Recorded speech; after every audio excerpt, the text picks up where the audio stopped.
राज्य अल्पसंख्याक आयोगाचे अध्यक्ष प्यारे खान यांनी कॅबिनेट मंत्री नितीश राणे यांच्या बुरख्याबाबत केलेल्या विवादास्पद वक्तव्यावर तीव्र प्रतिक्रिया दिली आहे। राणे यांनी विद्यार्थिनींना बुरखा घालून परीक्षा केंद्रावर येण्यास परवानगी देऊ नका असे म्हटले होते। यावर प्यारे खान यांनी नितीश राणे यांच्या वक्तव्यावर टीका करताना त्यांना सांगितले की एक जबाबदार मंत्री म्हणून त्यांनी अशा प्रकारचे बेजबाबदार वक्तव्य करू नये। देखिए, नीतीश राणे जी भी एक जिम्मेदार पद पे हसीन है और ऐसे गैर जिम्मेदारा बयान उनको नहीं देना चाहिए जिससे सरकार की छवि खराब हो। अभी महाराष्ट्र अगर देखे और पूरा भारत देखे तो वो विकास की ओर अग्रसर है। हमारे जो महाराष्ट्र के मुख्यमंत्री श्री देवेंद्र फडणवीस जी और देश के पंत प्रधान जो हमारे प्रधानमंत्री श्री नरेंद्र मोदी जी, वो सबका साथ, सबका विकास और सबके विश्वास पे काम करे। तो यहाँ ऐसे बयान देकर छवि सरकार की खराब नहीं करनी चाहिए। और दूसरी बात, देखिए, नजर का इलाज है, नजरिए का नहीं। तो उनको अपना नजरिया बदलना चाहिए। नजर का इलाज हो सकता है, नजरिए का नहीं। और रही बात शिक्षा के ऊपर जो उन्होंने टिप्पणी की है, तो ऐसा कोई भी लॉ नहीं है, ऐसा कोई सरकार की तरफ से आदेश नहीं है कि एग्जाम सेंटर पे आप ये कपड़े पहन के आओ या ये कपड़े पहन के मत आओ। और रही बात उन्होंने बुरके में कॉपी की बात की, तो मैं उनको बताना चाहता हूँ देश बहुत विकसित है और भारत अभी जो विश्व गुरु की ओर बनने जा रहा है। तो यहाँ सब ये बयान ठीक नहीं है। और अगर ऐसा लगता है तो एग्जाम सेंटर पे स्कैनर मशीन लगा सकते हैं। एयरपोर्ट पे तो रहती ना, अगर एयरपोर्ट पे जब स्कैनर मशीन रह सकती तो वो यहाँ भी लगा सकते। तो वो बहुत छोटी बात है। इस टाइप की टिप्पणी करके भारत की छवि, हमारे महाराष्ट्र की छवि खराब नहीं करनी चाहिए। क्योंकि प्रधानमंत्री जी ने जो 15 सूत्री कार्यक्रम चलाया है वो माइनॉरिटीज के लिए है। वो देखिए कितने मुस्लिम बच्चों को स्कॉलरशिप दे रहे हैं और ICDS की एक स्कीम ऐसी लेके आए कि जिससे माइनॉरिटीज को बहुत फायदा है। तो ये सब चीजें देश का नाम खराब करती है और विकास के अंदर बाधा बनती है। उससे एक समाज में तेड़ निर्माण होता है। तो ये सब चीजें ठीक नहीं। शिर्डी येथे सहकार अधिवेशन आयोजित करण्यात आले आहे। पालकमंत्री संजय राठोड यांच्या हस्ते हिरवा झेंडा दाखवून दिंडीला सहकार भवन येथून सुरुवात करण्यात आली। यवतमाळ शहरात निघालेल्या सहकार दिंडीने सर्वांचे लक्ष वेधले गेले। राज्यात सहकार चळवळ पुन्हा गतिमान होईल असा आशावाद मंत्री संजय राठोड यांनी यावेळी व्यक्त केला। महाराष्ट्रामध्ये परत सहकार चळवळ ही अतिशय मजबूत झाली पाहिजे आणि या चळवळीच्या माध्यमातून आणि सहकाराच्या माध्यमातून परत महाराष्ट्र समृद्ध झाला पाहिजे किंवा समृद्धीकडे गेला पाहिजे। बिना सहकार नाही उद्धार हा जो काही पूर्वी आपल्या महाराष्ट्रासाठी खऱ्या अर्थानं स्लोगन होतं, त्या पद्धतीनं परत राज्य सरकारने यामध्ये सहकार चळवळीला खऱ्या अर्थानं मजबूत करण्याचं ठरवलेलं आहे।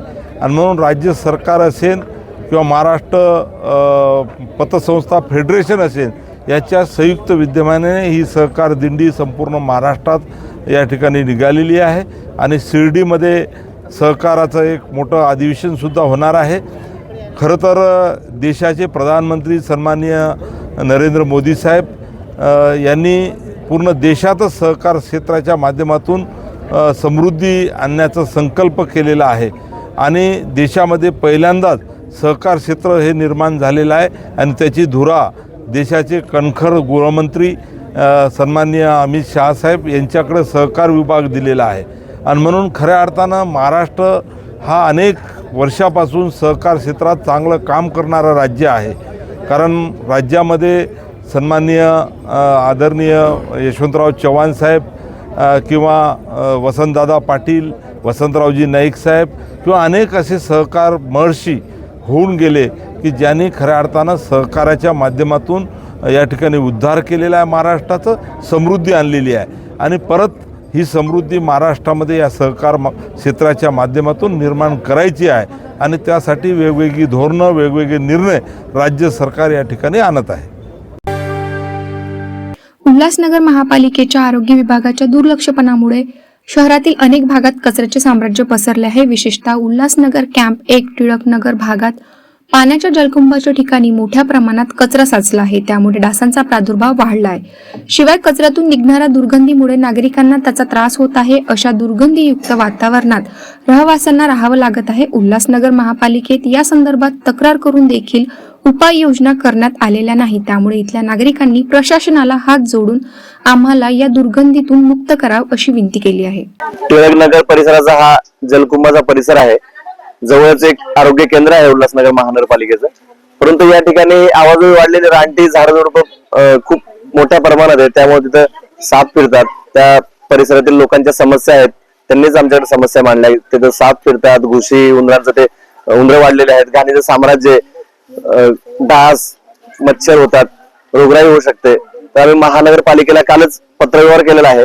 आरोग्य विभाग, सार्वजनिक आरोग्य विभाग, सामान्य सार्वजनिक बांधकाम विभाग आणि उपायुक्त गवस साहेबांना आम्ही त्यांच्या कानावर आम्ही ही गोष्ट घातली. त्यांनी तात्काळ याच्यावर उपाययोजना करण्याचं आश्वासन दिलेलं आहे.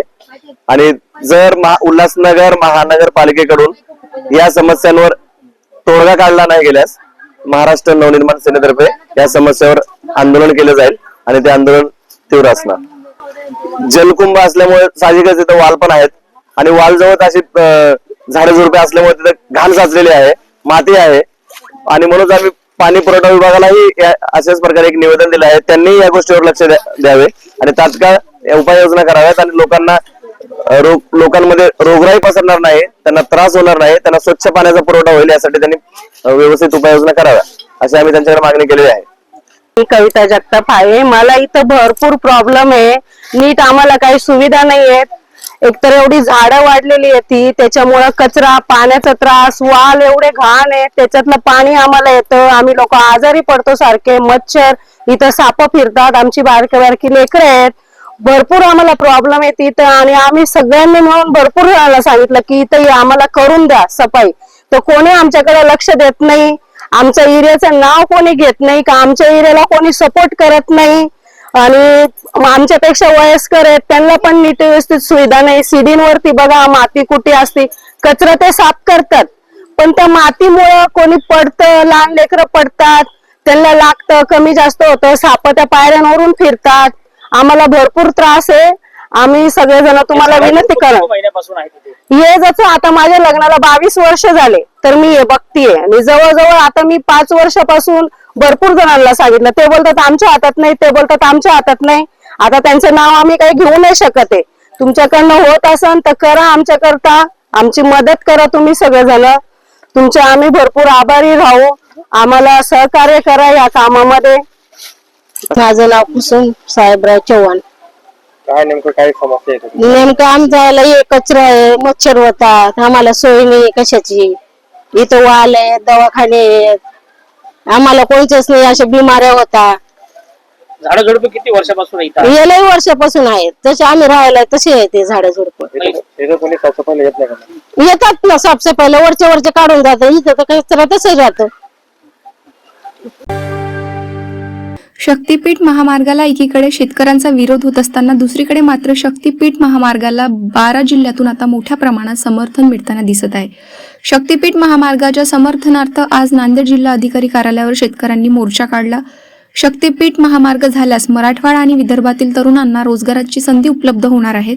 शासनाने बाधित शेतकऱ्यांना योग्य तो मोबदला दिल्यास आमचा या महामार्गाला कुठलाही विरोध नाही, अशी भूमिका या शेतकऱ्यांनी घेतली आहे.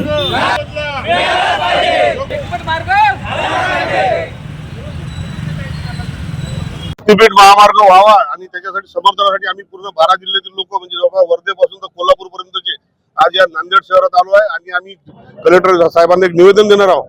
काही लोक आमच्या तिथे निवेदन द्यायला गेलेलं आहे आणि हा महामार्गाला कुठल्याही प्रकारचा विरोध नाही. जे विरोधी लोक विरोध आहे बोलतात, आम्ही पूर्ण सरकारला दाखवून दिलं की आज याला कोणताही विरोध नाही आणि भविष्यातही आम्ही कधी विरोध करणार नाही. फक्त सरकारने आम्हाला योग्य मोबदला द्या एवढी मागणी घेऊन आम्ही फक्त इथं आलेलो आज. महादेव केंगार, तालुका सांगोला, जिल्हा सोलापूर. शक्तीपीठ महामार्ग व्हावा आणि योग्य मोबदला सरकारने आम्हाला द्यावा ही आमची इच्छा आहे. म्हणून आम्ही नांदेड येथे जिल्हाधिकाऱ्यापासून मोर्चा तिकडे पण काढला होता मोर्चा. नांदेड पासून आम्हाला सुरुवात तिकडे पण केला आम्ही मोर्चा. शेतकऱ्यांचा विरोध होता? नाही सर, विरोध नाही शेतकऱ्यांचा. फक्त तुम्ही शेतकऱ्यापाशी जाऊन स्वतः तुम्ही बोला. शेतकऱ्यांचा विरोध नाही, हे राजकीय लोकांचा विरोध आहे याला. ह्याला कोणाचाही शेतकऱ्यांचा विरोध नाही. धुळे शहरात छुप्या पद्धतीने गुंगीकारक औषधी विक्री करीत तरुणांना नशेची लत लावणाऱ्या एकाच 40गाव रोड पोलिसांनी गजाआड केले आहे. त्यांच्याकडून 88,000च्या गुंगीकारक औषधीचा 480 बाटल्या हस्तगत करण्यात आल्या आहेत. धुळे शहरातील शब्बीर नगर परिसरात मुगणे मस्जिद समोर एक जण बेकायदेशीररित्या गुंगीकारक औषधी बाळगून त्याची चोरटी विक्री करत असल्याची माहिती 40गाव रोड पोलीस ठाण्याचे सहाय्यक पोलीस निरीक्षक जीवन बोरसे यांना मिळाली होती. माहितीच्या आधारावर त्यांनी तत्काळ उपविभागीय पोलीस अधिकारी राजकुमार उपासे यांच्यासह छापा टाकत एकाच ताब्यात घेतले. त्यांनी त्याचे नाव अकबर अली कैसर अली शाह असे सांगितले. त्याच्याकडून मानवी मेंदूवर विपरीत परिणाम करणाऱ्या गुंगीकारक औषधीचा साठा मिळून आला. या कारवाईत 88,520 रुपये किमतीच्या एकूण 480 बाटल्या जप्त करण्यात आल्या. धुळे जिल्ह्याचे पोलीस अधीक्षक श्री श्रीकांतजी दिवरे साहेब तसेच अपर पोलीस अधीक्षक श्री काळे साहेब यांनी वेळोवेळी आम्हाला आदेशित केले होते की पोस्ट हद्दीत चालणाऱ्या अवैध धंद्यांचा शोध घेऊन त्याचा समूळ नायनाट करायचा आहे. त्या अनुषंगाने आम्ही प्रयत्न करत असताना आम्हाला एक गोपनीय माहिती मिळाली की शब्बीर नगर 100 कोटी रोड येथे एक इसम त्याच्या ताब्यातील कोरेक्स नावाचं हे जे गुंगीकारक औषध आहे त्याच्याने गुंगी येते अशा तरुणांना बेकायदेशीरित्या विकत आहे. त्या अनुषंगाने आम्ही तात्काळ वरिष्ठांना माहिती दिली. उपविभागीय पोलीस अधिकारी श्री राजकुमार उपासो यांनी लागलीच आम्हाला सोबत आले. त्यांच्यावर आम्ही फूड आणि ड्रग इन्स्पेक्टर यांना सोबत घेऊन पंचांसह आम्ही कारवाई केली आहे आणि त्या कारवाईमध्ये आम्ही छापा टाकला असता सदर ठिकाणी अकबर अली कैसर अली शहा उर्फ अकबर जडेजा हा रेकॉर्डवरचा गुन्हेगार आहे. याच्यावर अगोदरही 3 गुन्हे दाखल आहेत NDPSचे. हा इसम आम्हाला तिथे एकूण 480 अशा मोठ्या प्रमाणात बॉटल्स घेऊन अवैधरित्या विक्री करताना मिळून आला. एकूण त्याच्या ताब्यातून आम्हाला 88,520 रुपयाचा आम्ही मुद्देमाल जप्त केला आहे आणि त्याची आम्ही मान्य न्यायालयासमोर हजर केला असता आम्हाला 5 दिवस पोलीस कस्टडी मिळालेली आहे. सदर गुन्ह्याचा तपास PSI श्री शरद लेंडे हे करीत आहेत आणि पुढच्या तपासात आम्ही धन्यवाद. कल्याण तहसील कार्यालयात जन्ममृत्यू प्रमाणपत्र मिळवण्यासाठी गेल्या 2 वर्षात तब्बल 1240 अर्ज आले. यामधील कागदपत्राअभावी जवळपास 556 अर्ज वितरित केले गेले तर उर्वरित 684 अर्ज रद्द करण्यात आले असल्याची माहिती कल्याणचे तहसीलदार सचिन शेडजर यांनी दिली. वितरित केलेले अर्ज संबंधित अर्जदारांची संपूर्ण चौकशी, कागदपत्राची पडताळणी, हरकती मागवून दिली आहेत. बोगस कागदपत्र सादर करत जन्ममृत्यू दाखले मिळवण्याच्या घटना अनेकदा उघडीस आल्या आहेत. या पार्श्वभूमीवर कल्याण तहसील कार्यालय सतर्क झाले आहेत. मागील 2 वर्षामध्ये एकूण 1240 अर्ज जन्म आणि मृत्यूच्या दाखल्याकरिता आपल्याकडे आलेले होते आणि त्या अनुषंगाने आपण त्याच्यामध्ये पूर्ण पडताळणी करून त्यापैकी 556 जे काही जन्म आणि मृत्यूचे आदेश जे आहेत ते वितरित केलेले आहेत. याच्यामध्ये वितरित करत असताना आपण त्यांच्याकडून रहिवासाचे पुरावे, जन्माचा नोंदीसाठी अर्ज असेल तर जन्माच्या अनुषंगानं त्याचे जे काही पुरावे आहे, स्कूल लिव्हिंग सर्टिफिकेट आहे, डॉक्टरांचं सर्टिफिकेट आहे, हे सगळे पुरावे तपासलेले आहेत. मृत्यूच्या बाबतीत सुद्धा मृत्यूच्या अनुषंगानं जे काही इतर अनुषंगिक पुरावे आहेत, डॉक्टरांचे दाखले असतील, PM रिपोर्ट असेल, अशा अनुषंगिक पुरावे आपण त्यामध्ये तपासणी केलेली आहे आणि तपासणी केल्यानंतर पुन्हा गृह चौकशी सुद्धा केलेली आहे. गृह चौकशी करत असताना आमचे जे तलाठी आहेत ते प्रत्यक्ष त्या ठिकाणी त्या घरी जाऊन घराच्या आजूबाजूच्या 2 लोकांची त्यामध्ये चौकशी, त्यांचं सही आणि प्रतिज्ञापत्र घेऊन संपूर्ण पडताळणी केल्यानंतर दाखले वितरित केलेले आहेत. इतर जे काही दाखले रिजेक्ट झाले, जवळपास 684 दाखले त्याच्यामध्ये रिजेक्ट झालेले आहेत.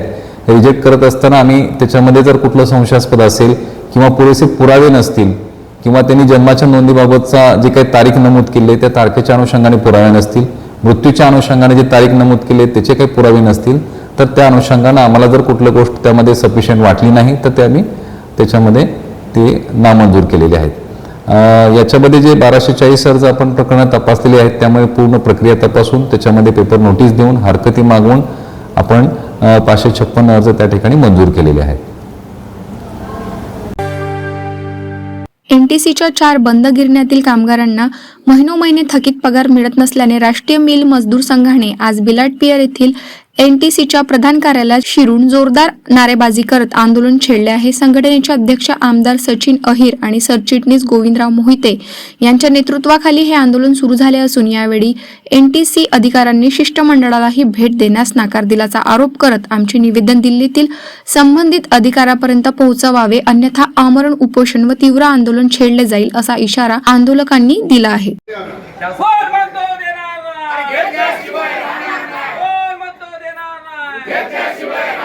अरे पगार आमच्या हक्काचा राष्ट्रीय मिल मजूर संघाचा सचिन भाऊ आगे बढ़ो, सचिन भाऊ आगे बढ़ो। आज NTC मध्ये नॅशनल टेक्सटाईल कॉर्पोरेशन या NTCच्या ऑफिसमध्ये आम्ही आज या ठिकाणी आलेलो आहोत। राष्ट्रीय मिल मजूर संघाच्या वतीनं या ठिकाणी आम्ही संयुक्तरित्या प्रतिनिधी मंडळ आमचे कार्यकर्ते काही थोडे एक त्यांना निवेदन देऊन आमची जी मागणी आहे गेली 6 महिने आज आम्हाला पगार नाही। आज पगाराविना कामगार तडपतोय, त्याचा हक्क देखील त्यांना देण्याला यांची पगार महिन्याला द्यायला यांच्याकडे पैसा नाही म्हणतात आणि हे सगळं आलिशान इतर करतात काही कारभार। तो कसा का होतो आम्हाला काय याचं गणित कळना झालेलं आहे आणि कामगार एकदम पुरा बेजार झालेला आहे। आम्ही महाराष्ट्र सरकारला देखील विनंती केली, महाराष्ट्राच्या मुख्यमंत्र्यांना देखील आम्ही विनंती केलेली आहे, तसा त्यांना देखील आम्ही पत्रव्यवहार केलेला आहे। त्याचबरोबर या देशाचे वस्त्र उद्योग मंत्री त्यांना देखील आम्ही निवेदनं दिलेली आहेत, त्यांचा देखील आम्ही टाईम मागितलेला आहे आणि NTCचे जे वरचे अधिकारी आहेत चेअरमन त्यांना देखील त्या पद्धतीचं आमचे नेते आदरणीय सचिन भाऊ अध्यक्ष त्यांच्या माध्यमातून त्यांनी त्या पद्धतीनं त्यांचेही देखील प्रयत्न सातत्यानं चालू आहे। किती एकूण कामगार आहेत आणि किती थकबाकी आहे काय? आज कामगारांची संख्या कमीत कमी नाही म्हटलं तरी 3-4 हजार कामगार संख्या आहे टोटल महाराष्ट्रामध्ये। या 3 आणि त्या 2 5-6 गिरण्या आज आहेत। वास्तवात हे सर्व कामगार एकदम भयानक अवस्था झालेली आहे। एक तर महागाईनं बेजार झालेला कामगार, आज मुलांना एज्युकेशनला कुठल्याही पद्धतीचा पैसा त्यांच्याकडे नाही। किती वर्षापासून बाकी आहेत? किती महिन्याचा पगार नाही ना, आज आमचा पगार तसा आम्ही आहे ती वस्तुस्थिती बोलतोय। आज आमची 6 महिन्याची सॅलरी जवळपास त्यांनी दिली नाही आणि ती आम्हाला 100% मिळाली पाहिजे। आज आमचे जनरल सेक्रेटरी गोविंदराव मोहिते आज देखील त्या पद्धतीचे कसोशीनं प्रयत्न करतायत। आज हे लोक म्हणतात इथं वायसी माझ्या हातामध्ये काही नाही आमच्या, अरे मग हातामध्ये काही नाही तरी तुम्ही दिल्लीला इथली जी परिस्थिती आहे तुम्ही तुमच्या पत्रानं त्यांना कळवा की आम्हाला हैराण व्हायला लागलोय, आम्ही इथं कामगार आम्हाला सतवतात आणि त्यांनाही पगार नाही। म्हणजे आज तुम्हाला इथे आम्हाला येण्याला देखील प्रतिबंध करण्याचं त्यांचं धोरण चाललेलं आहे। हे लोकशाहीला लाजिरवाणी गोष्ट आहे। आम्ही काही इथं येऊन कुठली मोडतोड केली नाही, कुणाला काही आम्ही धमकवलेलं नाही। ही लोकशाही महात्मा गांधीजींच्या विचाराची संघटना आहे आणि त्याचं पालन करून आम्ही या ठिकाणी वागतोय आणि ह्यांना कुठला त्रास होतोय तेच काही मला कळत। आता पुढची भूमिका काय असणार आमची ह्याच्या नंतर हे आज काय सांगतात काय नाही ते आज आम्ही थोड्या वेळात बघतो। आमचे काही सहकारी आज या ठिकाणी अण्णा शिर्केकर उपस्थित आहेत, माझे सहकारी शिवाजी काळे या ठिकाणी उपस्थित आहेत। थोड्याच वेळा सुनील बोरकर आज ते कोर्टामध्ये गेलेले आहेत की त्यांनी आमच्यावरती इथून पुढं या NTCच्या कार्यक्षेत्रामध्ये कुठलंही आमच्याकडं शिष्टमंडळ देखील भेटायला येऊ नये अशा पद्धतीचा बंदी हुकूम किंवा आदेश काढण्याच्या तयारीत आहे। त्याला आम्ही काउंटर करण्याचा प्रयत्न करतोय। आमचा हक्क आहे, आमचा अधिकार आहे आणि आम्ही बॅरॅक्ट अंडर काम करतोय। जी देशाची घटना आहे ती आमच्या युनियनची घटना आहे आणि आम्ही पुढची भूमिका काय राहणार आहे आमची तुमची? पुढची भूमिका अशी राहील साहेब, जर आता यांनी जर आमच्या पगाराचा आणि सॅलरीचा विचार नाही केला तर आम्ही साखळी उपोषण प्रत्येक युनिटवर करण्याची आमची भूमिका राहील। त्याच्यानंतर त्यातून काही लक्ष्मण जाहीर झालं तर आम्ही अमर उपोषणाचा देखील हक्क देण्याच्या टोकाच्या तयारीला आहोत। एवढीच आमच्या हातामध्ये राहिलेलं आहे।